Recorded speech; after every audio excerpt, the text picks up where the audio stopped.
Ya, halo selamat malam teman-teman. Selamat berjumpa lagi dengan saya Yudo di Aji Live P Online bareng Alkitab. Hari ini hari Senin,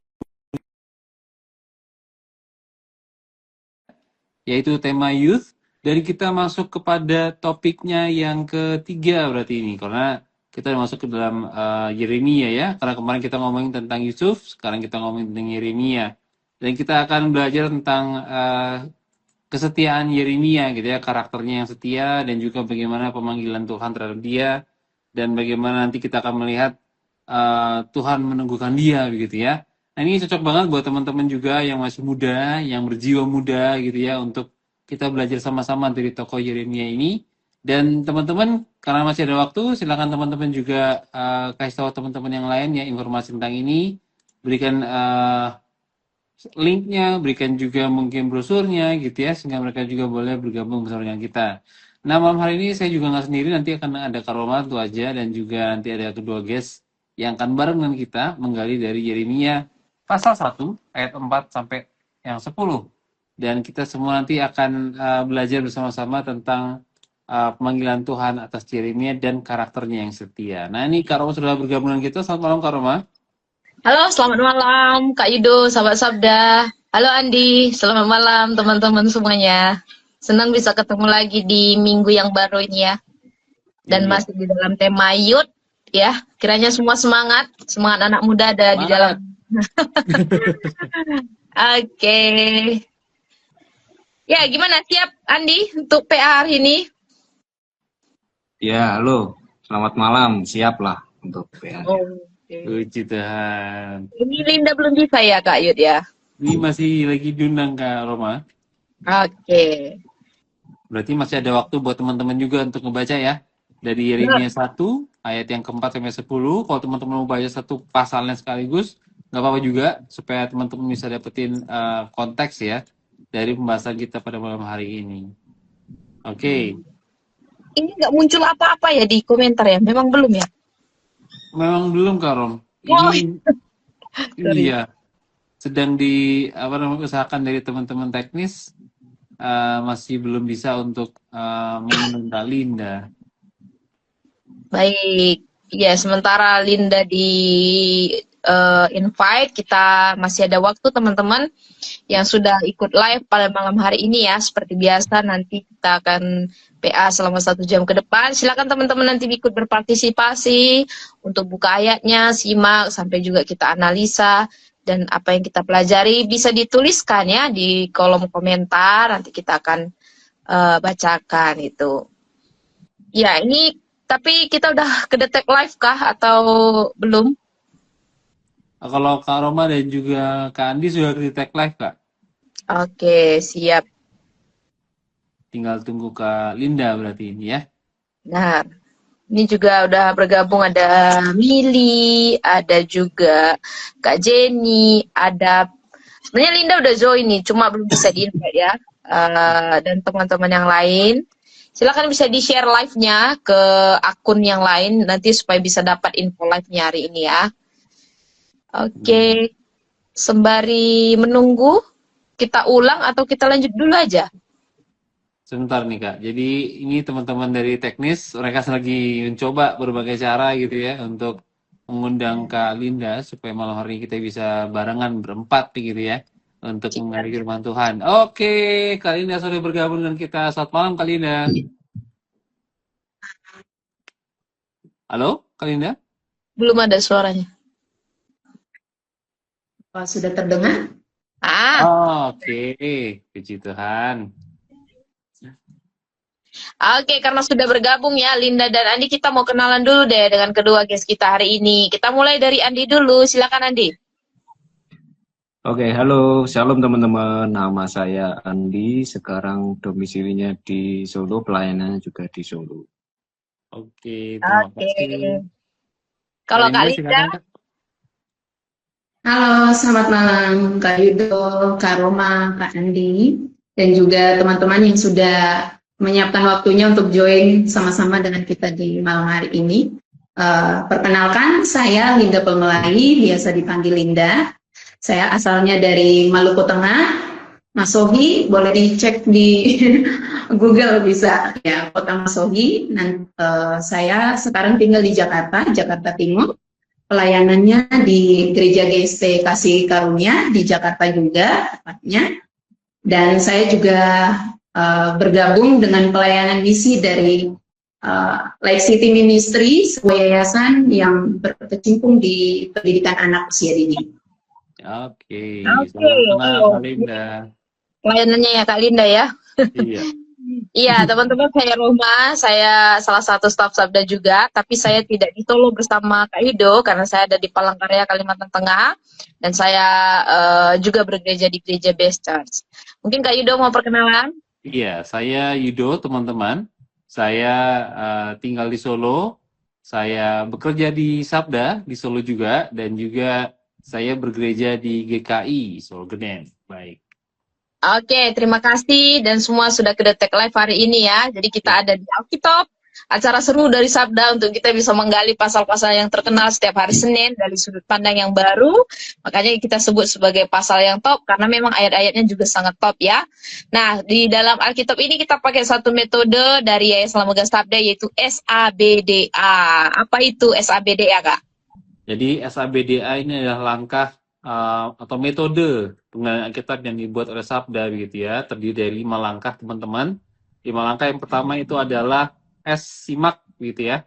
Kita menggali Alkitab, membaca Alkitab berulang-ulang, kemudian kedua analisa, kita menggali lebih dalam, kemudian yang ketiga kita belajar, kita menyimpulkan hal-hal yang sudah kita dapatkan, kemudian D itu adalah diskusi atau doa. Kalau kita dalam kelompok besar kita diskusi, kalau dalam doa PA pribadi kita berdoa kepada Tuhan gitu ya. Kemudian yang terakhir adalah A, aplikasi. Jadi teman-teman ini adalah satu aplikasi yang Sabda inginkan itu adalah aplikasi konkret gitu ya, bukan aplikasi yang masih abstrak begitu ya.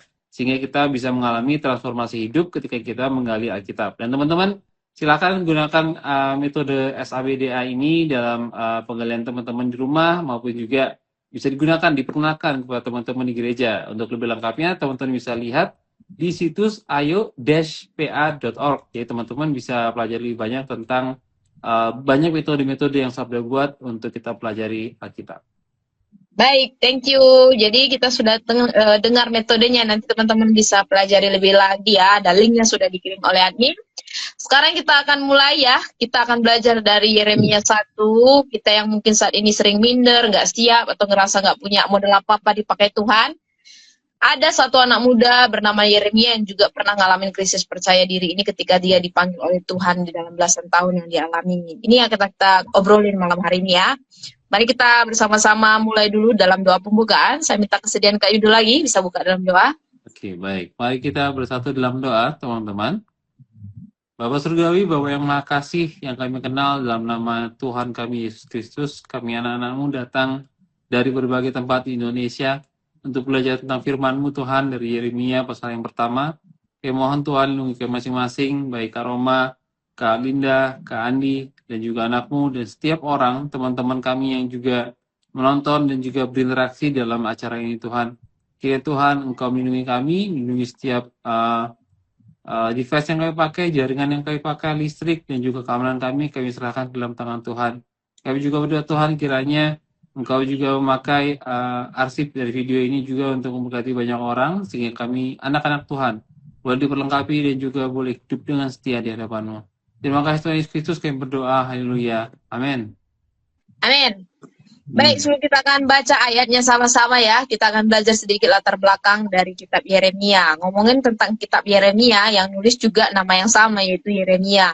Mungkin ada di antara kita yang bernama Yeremia. Ya, Yeremia ini seorang nabi Tuhan, dia berasal dari kota Anatot, nggak terlalu jauh sebenarnya dari Yerusalem gitu ya, dan ayahnya seorang imam. Nah, Yeremia ini adalah seorang nabi yang menuliskan banyak tentang apa yang akan Tuhan nyatakan bagi bangsa Israel, khususnya Israel Selatan ya, karena Israel itu dapat jadi dua kerajaan. Yeremia sering disebut sebagai nabi yang menangis. Mungkin teman-teman kalau tahu nabi yang menangis, nabi yang suka meratap, itulah Yeremia, karena dia juga menuliskan kitab ratapan. Kenapa dia disebut sebagai nabi yang suka meratap? Karena memang dia sangat cinta bagi bangsanya, bagi bangsa Israel gitu ya. Jadi dia nggak menikmati setiap apa yang Tuhan proses bagi bangsa Israel, hukuman yang akan dinyatakan gitu ya. Justru dia itu datang ke hadapan Tuhan, di hadapan Tuhan dengan tangisannya, dengan ratapannya, karena melihat bagaimana dosa-dosa Israel itu sangat berat gitu, dan bagaimana Israel akan menghadapi setiap penderitaan ketika bangsa Israel akan dibuang ke dalam satu pembuangan, yaitu tanah Babel gitu ya. Makanya Yeremia begitu sangat sedihnya gitu ya ketika dia menyatakan setiap nubuatannya bagi bangsa Israel. Dan Yeremia melayani sejak masa mudanya sampai cukup lama dia melayani sebagai menyatakan nubuat Tuhan ya. Jadi ada dalam 5 kerajaan, dan saat itu dia juga menyatakan banyak tulisannya melalui kitab Yeremia ini untuk memanggil bangsanya supaya kembali bertobat dan menyatakan bahwa Allah akan menghukum, tetapi tetap ada pengharapan bagi anak-anak Tuhan dalam hal ini bangsa Israel yang bertobat di hadapan Tuhan. Secara khusus juga ada sedikit membuat tentang mesianik di situ di dalam kitabnya gitu ya. Jadi Yeremia adalah nabi yang taat walaupun di tengah penderitaan. Bahkan ada yang mengatakan, teolog gitu ya, Yeremia ini sering dicap sebagai nabi yang agak gagal gitu ya, karena memang dia nyatakan banyak nubuat tapi seakan-akan tidak ada hasilnya gitu. Tetapi pasti nggak ada yang gagal di hadapan Tuhan, karena Tuhan yang menyatakan melalui Yeremia. Dan ini berbeda dengan kitab-kitab lainnya yang membuat kitab nabi besar Yeremia ini begitu unik di antara kitab lainnya gitu ya. Jadi teman-teman nanti bisa belajar lebih dalam tentang kitab Yeremia yang ditulis oleh Yeremia, nabi si peratap ini tadi. Nah, kita akan belajar sedikit pasal 1 sebelum kita baca ayat-ayatnya, Kak Yud. Ya, jadi pasal 1 ini adalah sebuah narasi ya, narasi pemanggilan Yeremia atau calling naratif bagi Yeremia sebagai seorang nabi Tuhan.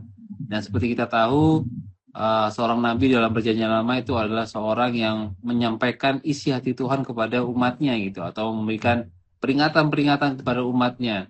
Karena ketika mereka berbuat jahat, Tuhan akan menjatuhkan ini dan itu, karena itu bertobatlah gitu ya. Ataupun ketika mereka dalam kesulitan, para nabi ini memberikan pengharapan kepada umat Tuhan. Nah, di sini konteksnya adalah umat Tuhan yang sudah bobrok, yang sudah menjauh dari Tuhan, dan Yeremia harus berbicara kepada mereka gitu ya. Karena itu nanti kita akan melihat begitu banyak alasan Yeremia, dan juga Tuhan memberikan juga alasan mengapa dia memanggil Yeremia. Nah, tapi seperti tadi kata Kak Roma, Yeremia itu juga adalah nabi yang meratap gitu ya, sebut nabi yang menangis gitu. Dan memang dia sudah melihat banyak hal yang menyedihkan gitu ya, atau mendukakan hati dia gitu ya dalam perilaku umat Tuhan, dan juga bagaimana nanti Tuhan menghukum mereka karena ketidaktaatan mereka juga begitu. Nah, di sini di Yeremia pasal 1 ini kita bisa melihat ada beberapa garis besar begitu ya. Kayak misalnya dari ayat 1 sampai 3 kita bisa melihat pendahuluan dari kitab ini. Kemudian ayat 4 sampai 10 yang akan kita gali itu tentang pemanggilan Yeremia sebagai nabi. Ayat 11 sampai 16 tentang 2 penglihatan yang diberikan Tuhan kepada Yeremia. Pertama tentang ranting pohon badam, dan yang kedua tentang periuk yang mendidih. Kemudian ayat 17 sampai 19 kita bisa melihat tentang peneguhan Tuhan terhadap Yeremia sebagai nabi. Jadi teman-teman, ini ada sebuah, sekali lagi, narasi pemanggilan gitu ya, atau kalau di film itu kayak origin story gitu ya, tentang seorang nabi Tuhan yang dipanggil untuk tanda kutip tadi ya, tanda kutip gagal gitu ya di hadapan mata manusia. Tapi kita akan melihat bagaimana Tuhan sudah mengenalnya sebelum lahir, dan juga jalan-jalannya itu ada di hadapan Tuhan. Oke, kita akan minta dulu untuk Kak Andi dan juga untuk Kak Linda untuk membaca dari Yeremia pasal 1 ayat 4 sampai 10. Nanti saya minta Kak Linda ayat 4 sampai 7, kemudian disambung oleh Kak Andi ayat yang ke-8 sampai ayat yang ke-10. Begitu ya? Oke, silakan Kak Linda. Oke, saya akan mulai dengan judul perikopnya, yaitu Tuhan memanggil dan mengutus Yeremia. Firman Tuhan datang kepadaku, bunyinya, sebelum aku membentuk engkau dalam rahim ibumu, aku telah mengenal engkau, dan sebelum engkau keluar dari kandungan, aku telah menguduskan engkau. Aku telah menetapkan engkau menjadi nabi bagi bangsa-bangsa. Maka aku menjawab, Tuhan Allah, sesungguhnya aku tidak pandai bicara, sebab aku masih muda. Akan tetapi Tuhan berfirman kepadaku, jangan katakan, aku masih muda, tetapi kepada siapapun aku mengutusmu, haruslah engkau pergi, dan apapun yang kuperintahkan kepadamu, haruslah kau sampaikan. Oke, lanjut ayat 8-10. Janganlah takut kepada mereka, sebab aku menyertai engkau untuk melepaskan engkau. Demikianlah firman Tuhan. Lalu Tuhan mengulurkan tangannya dan menjamah mulutku. Tuhan berfirman kepadaku, sesungguhnya aku menaruh perkataan-perkataanku ke dalam mulutmu. Ketahuilah, pada hari ini aku mengangkat engkau atas bangsa-bangsa dan atas kerajaan-kerajaan untuk mencabut dan merobohkan, untuk membinasakan dan meruntuhkan, untuk membangun dan menanam. Baik, kita udah baca ya dari nama ayat yang ada, dan kita akan gali bersama-sama dengan langkah yang pertama dulu, yaitu simak setiap teks dari ayat per ayat. Nanti baru kita lanjut ke langkah analisa. Teman-teman di rumah juga bisa ya. Silakan tulis di kolom komentar apa-apa saja yang didapatkan dari langkah yang pertama ini ketika Andi dan Linda nanti menggali bersama-sama dengan kita. Oke, silakan Kak Yud. Oke, saya akan pertama-tama dengan Kak Andi ya. Dari dari ayat yang keempat ini, 4-5 ini, tindakan-tindakan apa saja yang dilakukan Tuhan kepada Yeremia sebelum Yeremia dibentuk dalam rahim ibunya. Silakan Kak Andi. Oke, dalam ayat 5, Tuhan menyatakan atau memberitahukan kepada Yeremia bahwa ia mengenal Yeremia sejak di kandungan. Bahkan dia menguduskan atau memisahkan Yeremia ya, dan menetapkan Yeremia menjadi nabi bangsa-bangsa nanti. Oke, ya jadi ini cukup menarik ya. Ini menunjukkan bahwa Tuhan juga mungkin Tuhan mengenal kita gitu. Ini kayak jadi kayak satu doktrin gitu ya, bahwa Tuhan tuh sudah mengenal kita sebelum kita dijadikan, sebelum kita dibentuk bahkan. Dan ini tadi kata yang menarik adalah dikuduskan gitu ya untuk jadi nabi bagi bangsa-bangsa. Kudus ini kayak tadi Kak Andi bilang, itu bukan hanya maknanya kudus, suci gitu, tapi juga dipisahkan gitu dari yang lain untuk jadi milik Tuhan, jadi nabi bangsa-bangsa. Oke, kita akan lanjut kepada ayat berikutnya. Kak Roma, silakan. Ya, sekarang ke Kak Linda ya, dari ayat 6. Bagaimana respon Yeremia terhadap panggilan Tuhan dan apa 2 alasan pribadi yang ia berikan untuk menolak panggilan itu? Silakan. Nah, kalau teman-teman nyimak nih di ayatnya yang ke-6, responnya Yeremia itu dia menjawab bahwa Tuhan Allah. Nah, respon ini Tuhan Allah ini kalau dalam bahasa aslinya, bahasa Ibrani, kita lihat Adonai Yahweh gitu. Dan kalau kita lihat kata ini biasanya digunakan itu digunakan Alkitab itu untuk mengekspresikan seseorang, perasaan seseorang, mungkin terkejut, mungkin bisa jadi bagian dari keluhan atau ketidakmampuannya. Dan dari kata ini kita bisa lihat sepertinya Yeremia dia menolak gitu, kayak terkejut, dia kaget gitu, nggak sesuai dengan kemampuannya. Dan kalau kita bisa lihat contoh lainnya itu seperti kata ini seperti kita bisa lihat dengan menggunakan kata ini artinya itu aduh gitu, kayak celaka gitu. Karena kalau kita lihat di pasal ayat sebelumnya, di ayat 4 atau 5 itu, dia kaget itu karena Tuhan menetapkan Yeremia bukan di kotanya aja, tapi dia menjadi nabi bangsa bagi bangsa-bangsa. Makanya Yeremia sedikit terkejut gitu ya. Dan kenapa respon Yeremia seperti itu? Dan seperti yang sudah saya katakan, dia jadi nabi bagi bangsa-bangsa. Makanya dia agak terkejut dan mengatakan, Tuhan Allah gitu. Dan 2 alasan yang saya temukan di ayat 6 ini, alasannya yaitu dia teruskan dengan berkata, aku tidak pandai berbicara. Dan yang kedua, dia memakai alasan untuk mengatakan kepada Tuhan itu aku masih muda. Mungkin seperti itu, Pak. Oke, ya, jadi kita bisa melihat keberatan-keberatan yang disampaikan oleh Nabi Yeremia ini ya, dari rasa ketidakmampuan, dari rasa kata-kata yang disampaikan kepada Tuhan ya, dan apalagi dikatakan aku tidak pandai bicara, ini seperti kayak dejavu ya, siapa yang pernah ngomong gini? Musa juga pernah ngomong kayak gini ya, jadi keberatan ini dia tahu keterbatasan dirinya gitu. Tapi kan kita melihat Tuhan tidak terbatas. Makanya ada ayat berikutnya bagaimana Tuhan menjawab dari keraguan Yeremia ini gitu. Oke, Kak, next dulu. Silakan. Oke, kita ke ayat yang berikutnya ya. Kita akan ke ayat yang ke-7 kalau begitu ya. Ayat 7, namun bagaimana jawaban Tuhan terhadap alasan yang disampaikan oleh Yeremia dan perintah apa yang kembali Tuhan berikan kepada Yeremia ini di ayat yang 7. Silakan Kak Andi. Oke, kalau saya lihat tadi di ayat 7, Tuhan menjawab dengan tanda kutip larangan. Jangan katakan aku ini masih muda. Yeremia terang-terangan ditolak dari Tuhan.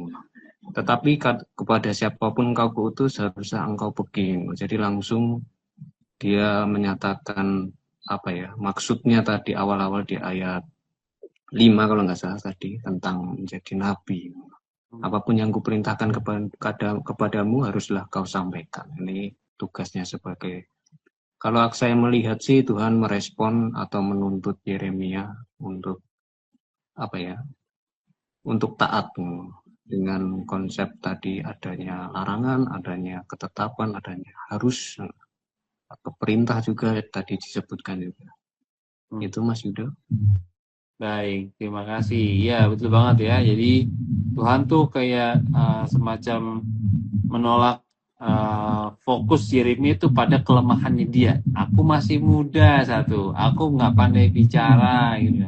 Maksudnya bukan nggak pandai bicara gagap gitu, enggak. Sebenarnya kayak itu nggak pandai berbicara dengan cara yang benar gitu, menyampaikan sesuatu dengan benar gitu. Dan itu bukan alasan yang tepat gitu yang Tuhan terima begitu ya. Karena Tuhan bilang pergi kepada siapa aku akan utus gitu, dan juga sampaikanlah apa yang aku perintahkan supaya kamu sampaikan gitu. Dan ini menunjukkan gitu ya bahwa keberhasilan Yeremia nantinya kita akan lihat itu bukan pada kemampuannya dia gitu, karena memang dia sudah mengakui bahwa dia itu nggak pandai bicara gitu ya, tapi itu ada pada janji Tuhan yang sudah diberikan kepada dia. Oke, silakan kita lanjut ke ayat yang ke-8 ke Roma. Iya, di ayat yang ke-8 saya ke Kak Linda lagi ya. Alasan apa yang Tuhan berikan agar Yeremia tidak merasa takut? Silakan dari ayat 8 ini. Nah, dari ayat 8 ini yang saya temukan yaitu yang pertama yang paling menarik ya. Yang paling menarik itu di ayat 8 itu jangan takut gitu. Tuhan bilang jangan takut. Tuhan lebih dulu menguatkan hati dari Yeremia dulu gitu. Gak fisiknya, tapi Tuhan bilang jangan takut. Sebab apa? Jangan takut kepada mereka gitu. Kalau lihat latar belakangnya tadi ya, pemerosotan iman dari bangsa Israel. Kalau kita lihat dan sebab apa jangan takut kepada mereka? Kalau kita lihat di ayat 8 lagi kembali, karena aku menyertai dan yang terakhir itu untuk melepaskan. Oke, ya.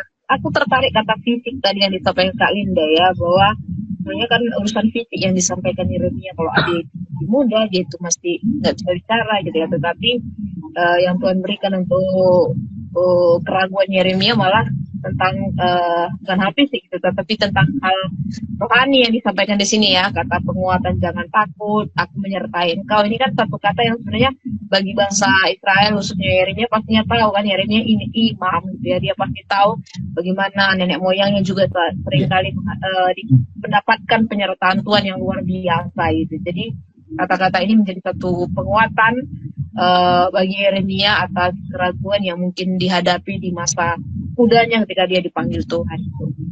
Oke, teman-teman di rumah sepertinya seru tapi belum ada komentar. Silakan teman-teman yang merasa dirinya muda, silakan bisa atau semangatnya muda juga ya bisa menanggapi di kolom komentar. Mari kita lanjut ayat-ayatnya. Silakan Kak Yud. Iya, aku mau nambahkan kita aja sih. Tadi Kak Roma kan ngomong tentang leluhur gitu, atau nenek moyangnya si Yeremia ini ya. Kita tahu Tuhan juga panggil orang-orang yang sering meragukan diri gitu ya, atau pada awalnya meragukan diri kayak Musa, kayak Yosua, atau bahkan Gideon gitu yang ngumpet ketika dia sedang mengirit gandum gitu ya. Tapi kayak tadi kata teman-teman, itu justru disitulah Tuhan memberikan kekuatan dia kepada mereka begitu ya. Oke, saya akan lanjut kepada ayat yang ke-9 kepada Kak Andi. Kak Andi, tindakan apa yang Tuhan lakukan kepada Yeremia dan apa efek langsung dari tindakan tersebut dari ayat yang ke-9, Kak? Ya, kalau tadi melihat banyak advice atau peringatan dari Tuhan, tidak berhenti dari itu Tuhan langsung memberikan tindakan ya. Dari ayat 9 dia mengatakan bahwa mengulurkan tangan dan menjamah mulutmu dan menaruh perkataan-perkataanku ke dalam mulutmu. Perkataan Tuhan itu di dalam mulutnya Tuhan. Jadi nggak sekedar tadi beri larangan, keharusan, dan lain sebagainya. Beri janji juga penyertaan, tapi juga Tuhan membekali Yeremia dengan perkataan-perkataannya di dalam mulutnya. Jadi ada istilahnya ya disertai Tuhan lah lewat perkataan di dalam mulutnya Yeremia. Iya, cukup jelas ya. Ini Tuhan tidak hanya menegur, Tuhan tidak hanya memberikan janji, tapi betul-betul dijawab mulutnya dan juga diberi perkataan Tuhan di dalam mulutnya dia untuk disampaikan kepada umat Tuhan gitu ya, dalam konteks ini umat Yehuda. Oke, kita lanjut ke ayat berikutnya, Kak Roma. Iya, di ayat yang ke-10 ya, ke Kak Linda, ada 6 kata kerja yang diberikan sebagai tugas Yeremia atas bangsa-bangsa dan kerajaan-kerajaan. Sebutkan ke-6 kata kerja tersebut. Ya. Di ayat 10, saya bacakan kembali ya. Ketahuilah pada hari ini aku mengangkat engkau atas bangsa-bangsa dan atas kerajaan-kerajaan untuk mencabut dan merobohkan, untuk membinasakan dan meruntuhkan, untuk membangun dan menenang. Nah, ke-6 kata kerja di sini yaitu yang pertama itu ada mencabut, dan yang kedua merobohkan, dan yang ketiga itu membinasakan, keempat itu meruntuhkan, yang kelima itu membangun, dan yang keenam itu menanam. Nah, menarik ya, sangat menarik saya ketika menyimak bagian-bagian dari Yeremia pasal 1 ini. Kalau Yeremia, kalau kita di posisi Yeremia nih, gitu, dipanggil Tuhan, tapi kok untuk mencabut, merobohkan, terus ada membinasakan, meruntuhkan juga. Tetapi sangat menarik di bagian terakhirnya itu, ternyata ada dua hal yang Tuhan kasih, yaitu meruntuhkan, ada meruntuhkan juga, dan ada menanam, membangun dan menanam ya, membangun dan menanam. Nah, kalau kita lihat sama-sama kok yang nggak baik-baik aja gitu Tuhan kasih gitu, tapi dua bagian terakhir ini ternyata Tuhan kasih harapan gitu kepada Yeremia, itu supaya dia tidak putus asa, yaitu hal yang baik, yaitu ada membangun dan menanam. Oke, iya, jadi ayat 10 ini juga bisa menjadi satu misi bagi Yeremia, dan sekaligus ini tujuan kitab ya. Jadi buat teman-teman nanti baca kitab Yeremia, bisa kita melihat bagaimana penghukuman yang dinyatakan dalam mencabut, merobohkan, mendesakan, tetapi juga janji pemulihan melalui membangun dan juga menanam. Jadi untuk itulah Yeremia dipanggil, dan ini juga isi gambaran dari seluruh kitab Yeremia yang ada. Oke, Mili menambahkan di sini Tuhan itu tidak sekedar memberikan motivasi, tetapi juga memperlengkapi. Kalau dilihat dari tanggapan Mili seperti itu ya. Baik teman-teman, kita akan masuk di bagian yang kedua. Kita coba analisa beberapa bagian dari 6 ayat yang ada ini ya, beberapa hal yang penting. Saya ke Andi lagi ya. Dalam ayat 5 ini dikatakan bahwa Allah telah mengenal, atau dalam bahasa Ibrani itu Yada, Yeremia, bahkan sebelumnya dibentuk di rahim. Nah, ini menarik. Apa arti kata Yada dalam bahasa Ibrani di dalam teks ini? Silakan, Andi kan paham ini bahasa Ibrani. Silakan. Ayat berapa Kak tadi? Ayat 5. Ayat 5. Ya, artinya mengenal sih Kak. Iya. Coba Mengenal tapi mengenal tapi lebih jauh lebih dalam, bukan sekedar. Biasanya kata yada ini mewakili mengetahui informasi, tapi kalau dikata di yada di Yeremia di sini lebih kata mengenal secara intim. Kalau biasanya kata yada juga kalau saya nggak salah ingat itu juga digunakan sebagai frasa untuk mengatakan hubungan intim sebenarnya. Di kitab Genesis itu pernah, di kitab Kejadian itu mengatakan Adam mengenal Hawa. Itu sebenarnya ngomongin mereka sedang berhubungan intim dan lahirlah anaknya Kain dan Abel itu. Jadi kata yada ini ya cukup menarik. Jadi Tuhan ketika ngomong aku mengenal engkau dengan kata yada ini, jadi Tuhan mengenal intim Yeremia, bahkan sejak kandungan rahimnya, dibentuk sejak kandungan rahimnya tadi. Tadi yang menarik yang kata menguduskan, kata menguduskan artinya kan dia punya tujuan khusus untuk Yeremia. Kalau dilihat tadi kan jadi nabi dan lain sebagainya. Jadi menarik sih, jadi Yeremia ini sudah dalam tanda kutip tertanam sejak lahir. Iya, jadi kata yada bukan cuma sekedar mudah ngerti tahu gitu ya, atau Allah memang secara intelek mengerti gitu ya, tetapi tadi Andi lebih jauh menjelaskan tentang relasi pribadi, tentang panggilan, tentang pemilihannya Yeremia, dan kata ini juga banyak dipakai di Perjanjian Lama, bukan hanya untuk Adam tadi ya, tetapi biasanya dalam panggilan beberapa nabi atau beberapa orang-orang yang ingin dipakai Tuhan juga kata mengenal ini sering dipakai, kata yada ini sering dipakai gitu, bahwa yang ada mereka itu bukan karena mereka mau gitu, awalnya mereka nggak mau gitu, tapi memang itu itu memang pilihan Allah sendiri gitu ya. Kalau sudah sudah dipilih Allah ya, kita mau kemana pun akhirnya nggak bisa gitu, dan itu yang dialami oleh Yeremia gitu ya, bagaimana panggilan relasi yang dipilih itu oleh Allah kepada nabi ini di Paratan ini tadi. Di sini Mili menambahkan, Tuhan sudah memiliki relasi, Tuhan sudah memiliki tujuan, dan Tuhan sudah memiliki rencana bagi Yeremia bahkan sebelum dia dilahirkan. Iya, memang sebelum dibentuk pun Tuhan yang punya itu gitu ya, dan dia tahu, dia mengenal dari sejak rahim, karena Tuhan yang juga yang menjadikan itu. Baik, kita lanjut di bagian berikutnya, Kak. Oke, bagian berikutnya saya kepada Kak Linda berarti ya.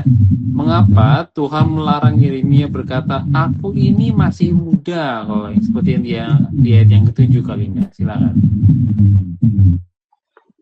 Jika dilihat di ayat 7 jelas sekali Tuhan berkata kepada Yeremia gitu, jangan kamu berkata aku masih muda, tapi kepada siapapun aku memutusmu haruslah engkau pergi. Nah, kalau di sini kenapa Tuhan melarangnya? Karena yang pertama itu Tuhan yang utus, gitu. Tuhan yang utus, dan yang kedua Tuhan yang perintahkan, Tuhan yang memerintahkan kepada siapapun gitu. Jadi ini perintah dari Tuhan, ini Tuhan yang utus. Mungkin kalau Yeremia tahu Yeremia nggak mampu, terus Yeremia mencemplungkan dirinya untuk ikut dalam panggilan itu, mungkin dia nggak bakalan pergi gitu. Tetapi di sini Tuhan berkata kepada Yeremia, tenang saja gitu. Artinya tenang saja, aku yang utus, aku yang perintahkan, maka Tuhan berkata Tuhan juga yang akan bertanggung jawab gitu. Jadi sangat begitu terbukanya Tuhan menyampaikan itu kepada Yeremia. Kalau dilihat itu sebenarnya bukan usia sih yang jadi alasan ya, bahkan jadi masalah. Masa kita mau tunggu sampai tua gitu baru dipanggil Tuhan, nggak juga kan? Jadi tapi sebenarnya Yeremia itu sudah jadikan usianya sebagai identitasnya yang menentukan panggilan Tuhan. Jadi kalau kita lihat Yeremia, lihat Tuhan ini terbatas gitu. Padahal kalau kita lihat seperti yang tadi Kak Yudo udah sampaikan juga, sebenarnya Yeremia itu bisa belajar sih dari pengalaman nenek moyangnya gitu kan. Tokoh-tokoh Alkitab juga kalau kita lihat panggilan Tuhan itu sebenarnya mendahului kecakapan daripada potensi dari Yeremia sendiri atau daripada dari usianya sendiri. Muda pun Tuhan bisa pakai gitu. Maka kalau lihat dari tokoh-tokoh Alkitab lain, tadi Kak Yudo udah sempat nyinggung gitu, ada Musa bilang, Musa nggak pandai bicara ketika Tuhan suruh menghadap Raja Firaun gitu. Terus Gideon bilang, aku merasa paling muda gitu, paling kecil gitu. Sebenarnya hal itu sih yang harus kita lihat sama-sama, anak-anak muda, untuk sebagai Yeremia juga dalam teks ini kita bisa belajar. Iya. Jadi Tuhan sebenarnya tidak memandang kemudaan atau usia masih muda belia itu sebagai satu kriteria untuk dia panggil ya. Jadi kalau kayak tadi dari jawaban Kalinda, aku juga melihat bahwa sebenarnya Tuhan nggak suka orang tuh kayak memberikan batas bagi dia yang memanggil gitu ya. Jadi kayak Tuhan sudah tetapkan, Tuhan sudah ini, tapi ternyata orang ini malah mangkir istilahnya gitu. Dan tadi aku juga ingat tuh kayak 1 Timotius 4 ayat 12 ya. Jangan sampai orang itu menganggap engkau merendahkan engkau karena engkau muda gitu, tapi jadilah teladan dalam sikap dan sebagainya. Jadi panggilan Paulus terhadap Timotius pun juga sama gitu. Tuhan pakai Paulus meniru Tuhan sendiri gitu ya untuk menguatkan Timotius dalam pelayanannya, dan seperti Tuhan juga menguatkan Yeremia pada saat ini yang dalam penggalan kita malam hari ini, bahwa dalam masa mudanya pun Tuhan bisa pakai, dan Tuhan sudah janji bahwa dia akan memberikan segala sesuatu yang dibutuhkan oleh Yeremia untuk menjalankan tugasnya ya. Oke teman-teman, kita akan masuk kepada bagian yang ketiga ini. Masih belum ada tanggapan ya? Ada satu tanggapan dari Pak Wasis. Oke, dari Pak Wasis ya. Kalau dibandingkan dengan panggilan Tuhan kepada Abraham dalam Kejadian 12 ayat 1, Abraham tidak tahu negeri yang ditujukan Allah, tapi Abraham langsung taat kepada tanpa negosiasi gitu ya. Jadi langsung taat tanpa ada negosiasi si Abraham ya. Abraham waktu itu. Oke. Kita lanjut pada bagian berikutnya. Kak Roma silakan. Ya, saya ke Andi ya. Kita masuk kesimpulan yang pertama. Teman-teman di rumah silakan juga bisa menanggapi ya. Apa yang dapat kita pelajari tentang dasar panggilan Tuhan atas seseorang? Silakan Di.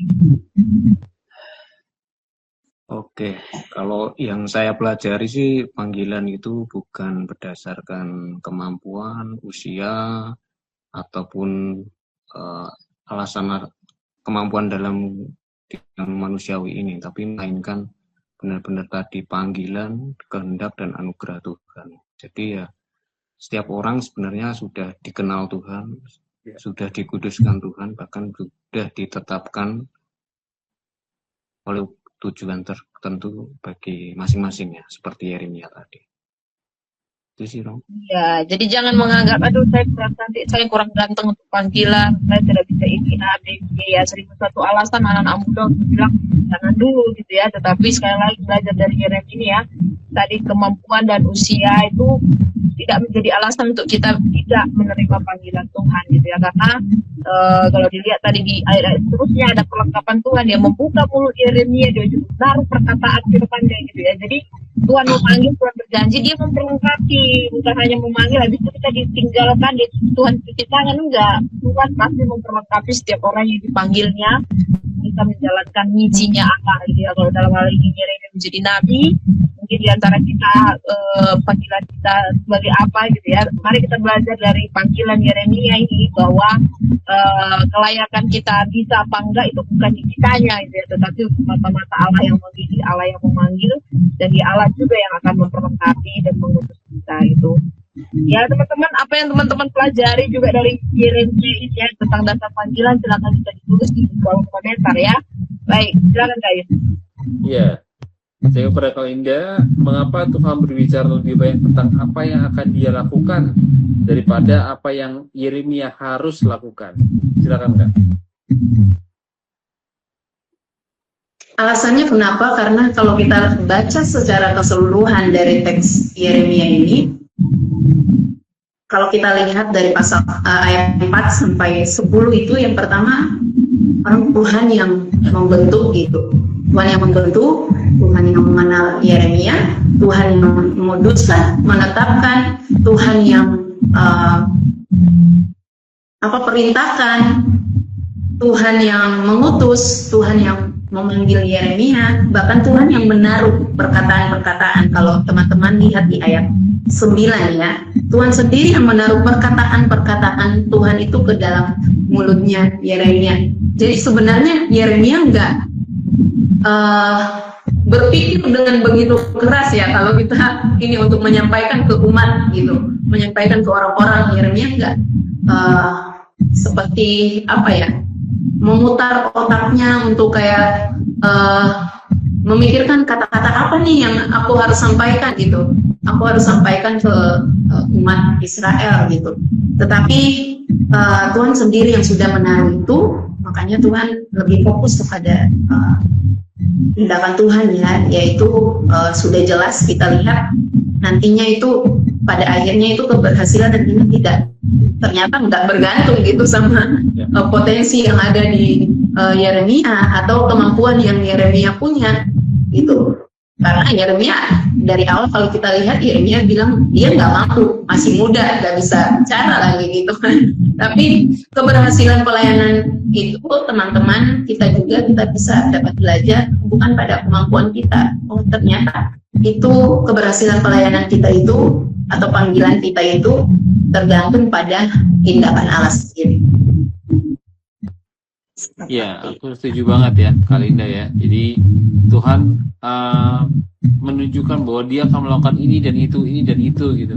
Dan Yeremia itu memang harus memfokuskan bukan pada kelemahan diri sendiri, tapi kepada Tuhan yang sudah memanggil dia, yang sudah memberi dia kekuatan, dan akan melakukan ini dan itu melalui Yeremia. Begitu. Jadi aku setuju banget tadi Kak Linda bilang seperti itu ya. Jadi kalau aku melihatnya sih bahwa ketika Yeremia beralasan itu sebenarnya bukan karena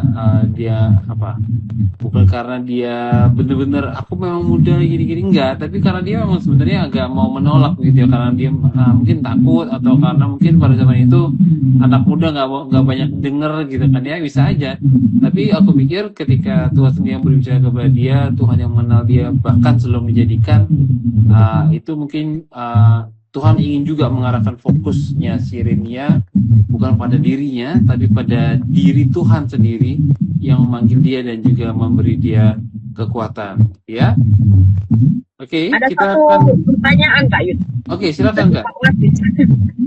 Ya teman-teman mungkin bisa jawab nih, Andi yang masih muda dan juga Kak Linda ya. Kalau panggilan Tuhan dikhotbahkan ke audiens dengan umur 60 tahun ke atas ya, konteks kita kan mungkin Yeremia masih belasan tahun gitu ya. Apakah itu pas karena usianya sudah senior? Panggilan Tuhan saat muda apakah sama dengan panggilan Tuhan saat sudah berumur 60 tahun? Gimana menurut teman-teman kalau kita belajar dari konteks ini? Silakan Andi. Konteksnya pas sih, karena banyak tokoh Alkitab pun ya dipanggil di usia tua pun ada. Jadi Tuhan punya konteksnya. Musa itu dipanggil usia tua.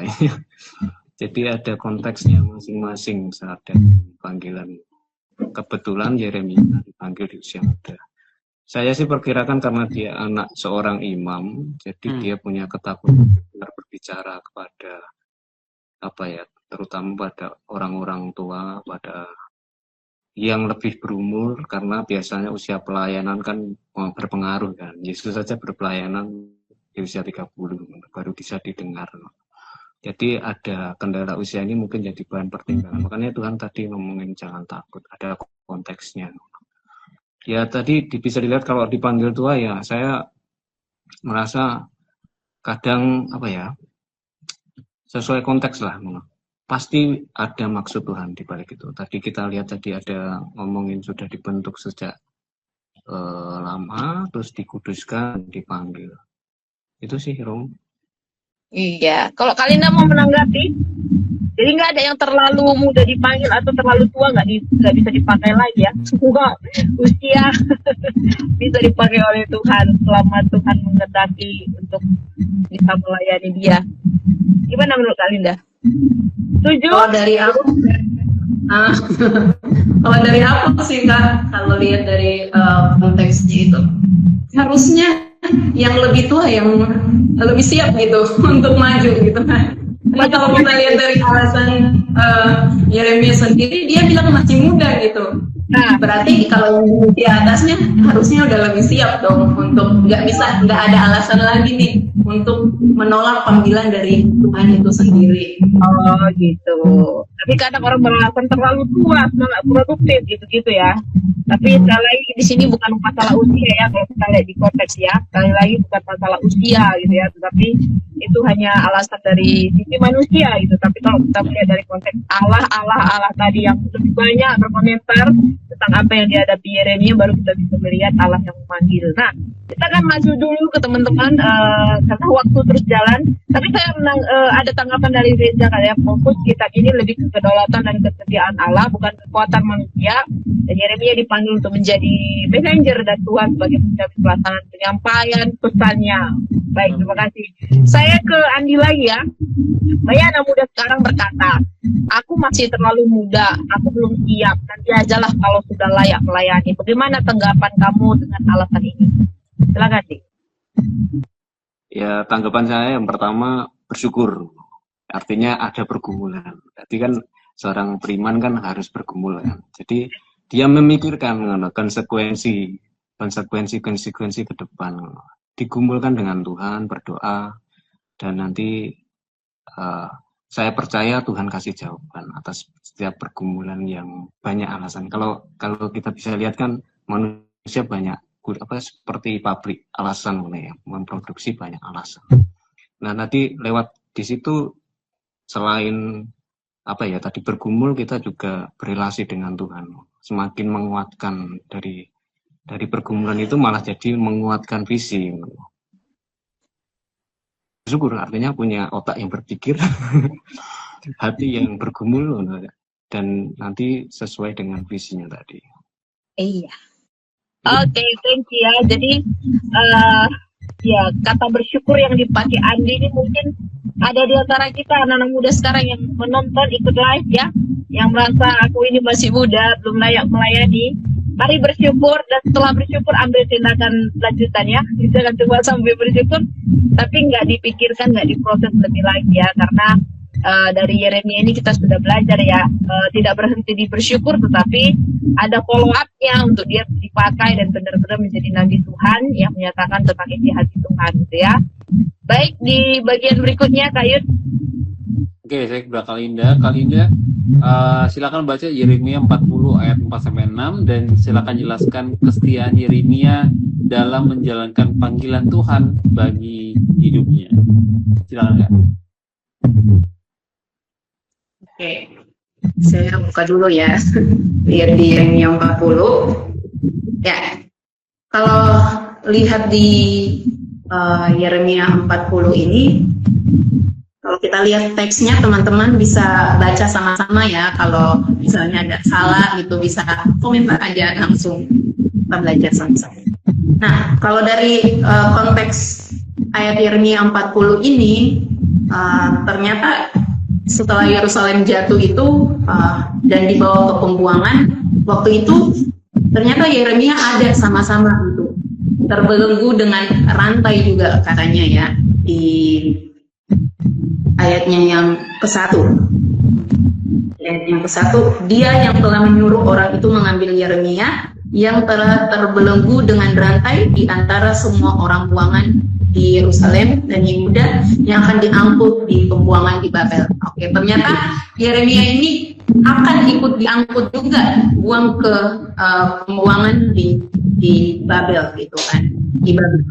Dan kalau kita lihat waktu itu Tuhan pernah berjanji kan di awal itu Tuhan berjanji bahwa akan melepaskan dia, dan ternyata Tuhan nyatakan itu di konteks Yeremia 40 ini kita nggak lupa ya. Ternyata Tuhan tepati janjinya dan Tuhan meneguhkan kembali lagi Yeremia ya di dalam kondisi waktu dia akan dibuang ke pembuangan. Waktu itu dia terbelenggu lagi, dirantai pula gitu.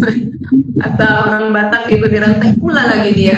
Gitu. Jadi ketika dia mau diangkut ke pembuangan itu dia ternyata diperhadapkan dengan dua pilihan, itu dikasih dengan dua pilihan, mau ikut ke Babel atau ikut ke Babel hidup nyaman, dan yang kedua mau tinggal sama-sama orang Yahudi terus menderita gitu, ikut menderita. Dan ternyata kalau kita baca secara keseluruhan, dia tidak meninggalkan panggilannya dengan mengikuti orang-orang yang akan dibawa ke Babel, tapi hidupnya nyaman gitu. Tetapi sedangkan kalau tinggal di meninggalkan orang Yahudi, itu orang Yehuda itu dia akan hidup dalam penderitaan. Dia masih melakukan banyak tugas dan tanggung jawab, masih ada banyak hal yang perlu dia lakukan, tetapi ternyata di saat-saat yang sulit, di keadaan-keadaan yang susah itu, ternyata Yeremia memilih untuk tetap taat dalam panggilannya.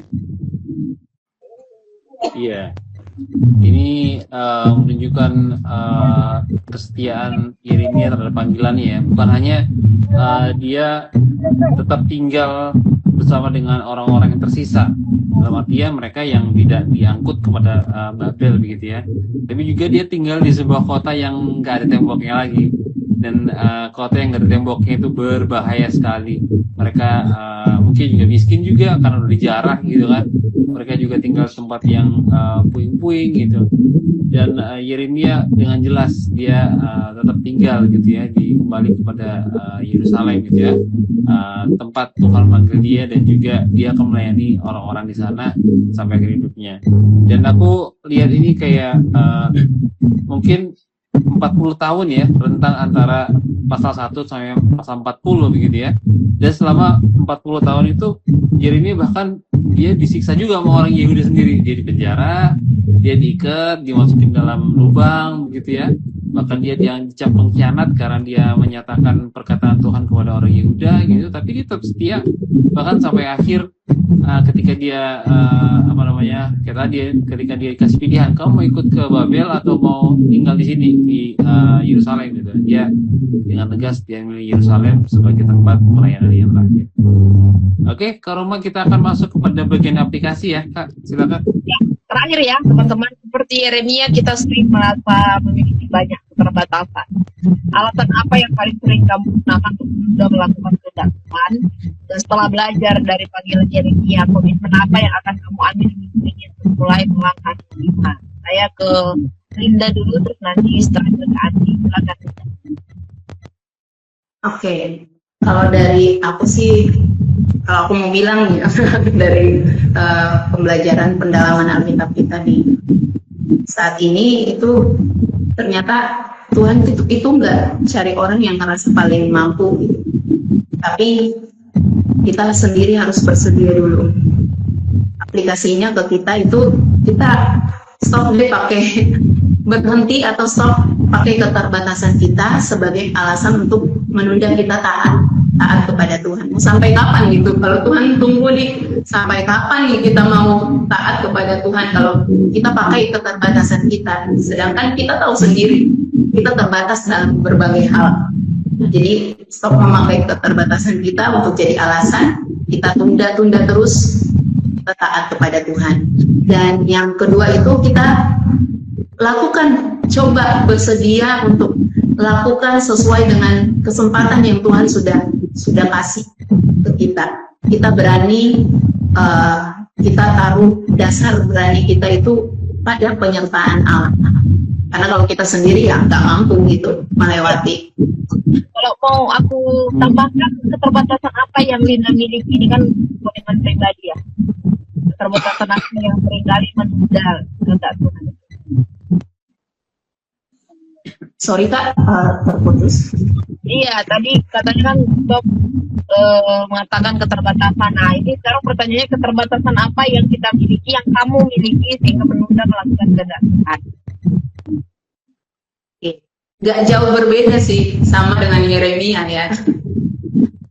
Bilang usia yang pertama, yang kedua gak pandai ngomong gitu, gak pandai berbicara di depan banyak orang. Jadi itu hal yang paling umum lah dirasakan oleh anak-anak muda zaman sekarang, khususnya aku sendiri ya. Ketika aku baca ini juga, ternyata gak jauh-jauh berbeda juga nih keterbatasan yang saya miliki saat ini dengan apa yang pernah dialami oleh Yeremia. Oke, terima kasih. Kamu bisa kok. Ini tadi 1 jam lancar ini. Oke, kalau Andi? Apa ya, keterbatasan ya? Keren deh. Oh, yang pasti ya Pak, seperti Yeremia juga sama sebenarnya, banyak alasan, terutama masalah usia, masalah koneksi, masalah apa ya, nggak punya jam terbang, itu juga jadi problem. Cuma ya tadi setelah mempelajari apa ya yang Yeremia lakukan atau tentang kitab ini, ya aku yang pertama aku yakin sih Tuhan melengkapi, tinggal kita minta enggak. Nah itu mungkin ya aplikasinya mungkin kalau aku sih ya meminta, kalau ada panggilan ya Tuhan, kalau tempatkan panggilannya aku minta ya Tuhan untuk keterampilan, minta keberanian, minta diperlengkapi menurut tadi. Aku apa ya, mau diperlengkapi itu ngena sih menurutku. Jadi oh iya kita banyak terjebak di dalam persoalan alasan, ketakutan, tapi lupa bahwa Tuhan punya janji dan punya apa ya peran dalam melengkapi itu tadi. Ya itu sih. Oke, terima kasih Andi dan teman-teman di rumah yang sudah mungkin berbagi banyak dan belajar banyak tentang panggilan Yeremia, dan mungkin ada di antara kita tadi ini juga yang mengatakan Tuhan layak, siap, dan lagi ya Tuhan mencari yang mampu, Tuhan mencari yang mau, dan ketika kita taat Dia akan memperlengkapi kita gitu ya. Mungkin ada closing statement dari Linda, satu kalimat dan kita juga akan menunjukkan kita semua. Silakan dari Linda dulu deh. Kalau dari saya sih, kalau Tuhan yang panggil itu ya lakukan saja, maju gitu. Karena Tuhan yang menyertai sampai akhir.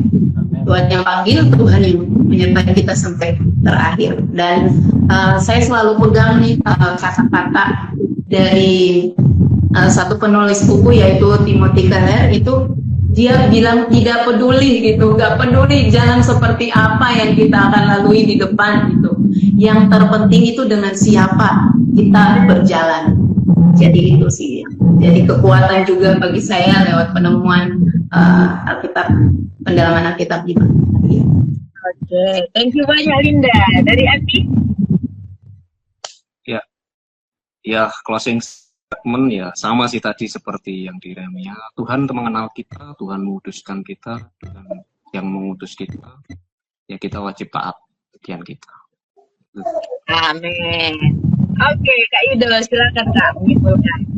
Oke, dari Yeremia pasal yang pertama ini kita belajar banyak banget gitu ya tentang seorang muda yang penggawa Tuhan, yang dikenal oleh dia bahkan sebelum dibentuk, bahkan Tuhan ingin dia jadi nabi bagi bangsa-bangsa, bukan buat satu bangsa doang.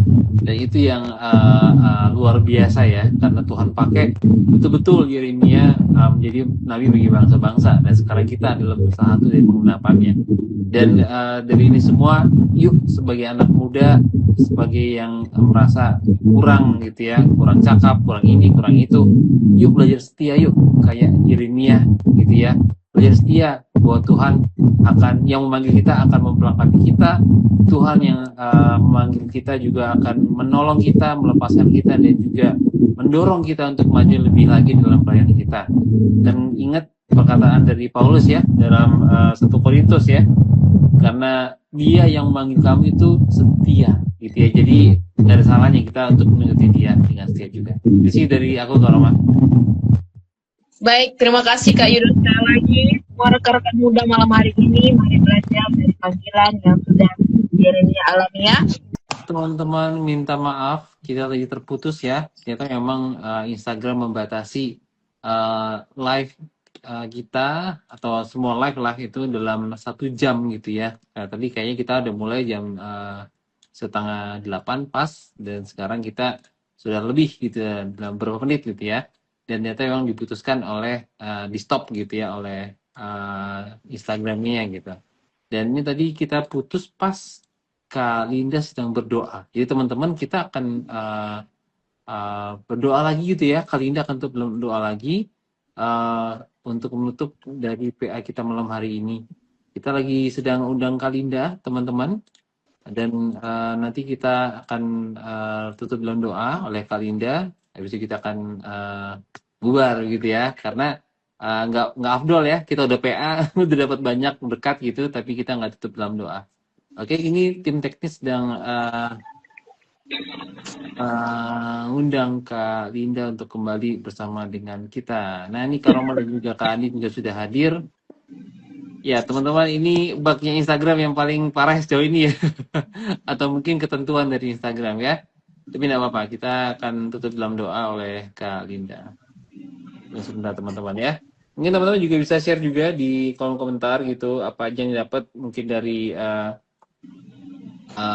penggalian malam hari ini.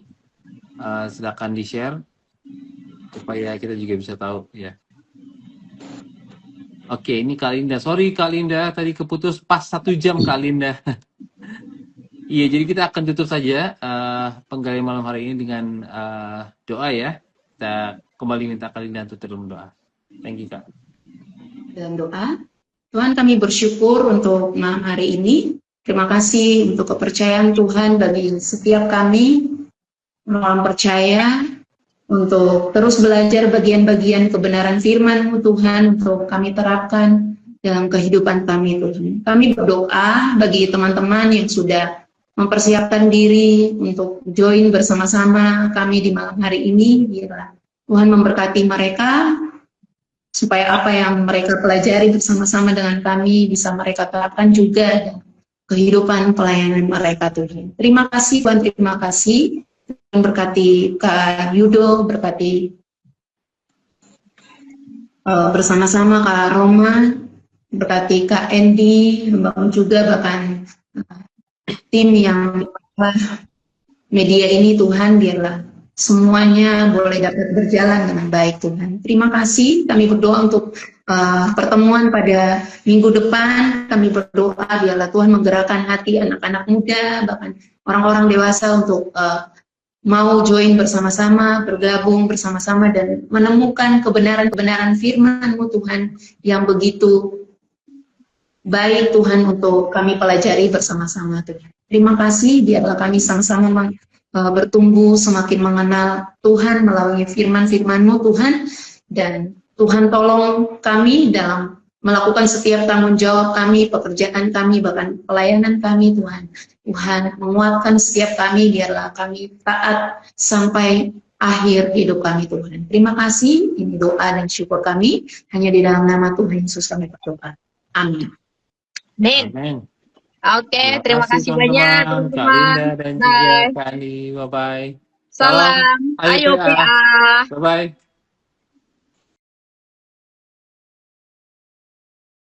Minggu depan kita ketemu di Alkitab lagi dengan tema Yosia benar di mata Allah, 2 Raja-Raja ayat 1 sampai 6. Raja yang taat di hadapan Tuhan ini ya, raja muda juga. Kita akan pelajari bersama dengan kedua guest lainnya. Kalau ada teman-teman jadi guest ingin seperti Andi, seperti Linda, nanti kontak Ayo PA dan kita akan follow up.